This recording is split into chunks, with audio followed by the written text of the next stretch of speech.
വളരെ പ്രധാനപ്പെട്ട വാർത്തയിലേക്ക് പോകുന്നു. ഗവർണറെ സർവകലാശാല ചാൻസലർ സ്ഥാനത്ത് നിന്നും മാറ്റാനുള്ള ബില്ലിന് അനുമതിയില്ലെന്ന രാഷ്ട്രപതി തീരുമാനം. കേരള ഗവർണർ ആരിഫ് മുഹമ്മദ് ഖാനെ സർവകലാശാല ചാൻസലർ സ്ഥാനത്ത് നിന്നും മാറ്റാനുള്ള കേരള നിയമസഭ പാസാക്കിയ ബില്ലിനും ബാധകമാണ്. ശരത് ലാൽ ചേർന്നു ഡൽഹിയിൽ നിന്ന് വിവരങ്ങളുമായി.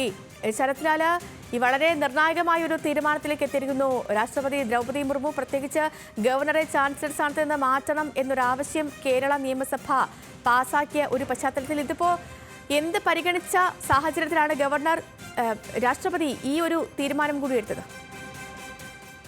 സേതുലക്ഷ്മി, രാഷ്ട്രീയപരമായി വളരെയധികം നിർണായകമായ ഒരു തീരുമാനമാണ് ഇന്നലെ രാത്രി രാഷ്ട്രപതി പുറപ്പെടുവിച്ചത്. അതായത് നിയമസഭ പാസാക്കിയ ഒരു നിയമം അതിന് അനുമതി നൽകാതിരിക്കുക, അത് നിഷേധിക്കുക എന്ന ഒരു ഭരണഘടനാപരമായ ഒരു സ്വന്തമായ അധികാരം ഉപയോഗിച്ചാണ് രാഷ്ട്രപതി ഇക്കാര്യങ്ങൾ ചെയ്തിരിക്കുന്നത്.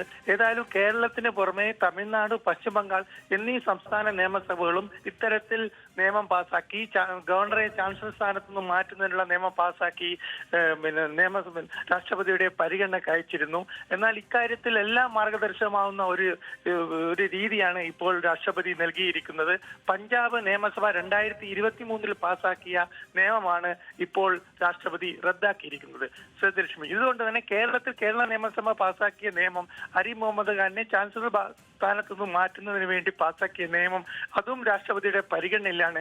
ഇത്തരത്തിൽ സുപ്രീം കോടതിയിൽ പോലും കേസുണ്ടാവുകയും അതനുസരിച്ച് ഗവർണർമാർക്ക് നിർദ്ദേശം നൽകുകയും ചെയ്ത സാഹചര്യത്തിലാണ് ഗവർണർ ആരിഫ് മുഹമ്മദ് ഖാൻ അടക്കമുള്ള ഗവർണർമാർ ബില്ലുകൾ നേരെ രാഷ്ട്രപതിയുടെ പരിഗണനയ്ക്ക് അയച്ചത്. 2023 അവസാനമായി ആപ്പ് സർക്കാരിന്റെ കീഴിലുള്ള പഞ്ചാബ് സർക്കാരും ഇത്തരത്തിലുള്ള ബില്ല് അയച്ചത്. ഇതിലാണ് ഇപ്പോൾ തീരുമാനമുണ്ടായിരിക്കുന്നത്. ശ്രീലക്ഷ്മി, അതുകൊണ്ട് നമുക്കൊരു കാര്യം ഉറപ്പിച്ചു പറയാം, ഈ തീരുമാനം കേരളത്തിലെ നിയമസഭ പാസാക്കിയ നിയമത്തിനും ബാധകമായിരിക്കും. ശ്രീലക്ഷ്മി, തീർച്ചയായും ശരത്ത്, വലിയൊരു രാഷ്ട്രീയപരമായി കൂടി വലിയ ചർച്ച വേണ്ട ഒരു വിഷയമാണ് എന്താണെങ്കിലും ഉണ്ടായിരിക്കുന്നത്. വളരെ നിർണായകമായ ഒരു നീക്കം, വളരെ നിർണായകമായ ഒരു തീരുമാനമാണ് രാഷ്ട്രപതിയുടെ ഭാഗത്തു നിന്നും ഉണ്ടായത്.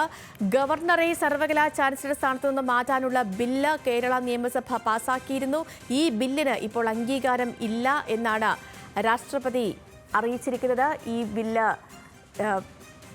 കേരള സർക്കാർ പാസാക്കിയ ബില്ലിനും ബാധകമാണ് എന്ന് പറഞ്ഞിരിക്കുന്നു രാഷ്ട്രപതി ദ്രൗപദി മുർമു. ഡൽഹിയിൽ നിന്ന് ശരത് ലാലാണ് വിവരങ്ങൾ നൽകിയത്. ഇതുമായി ബന്ധപ്പെട്ട്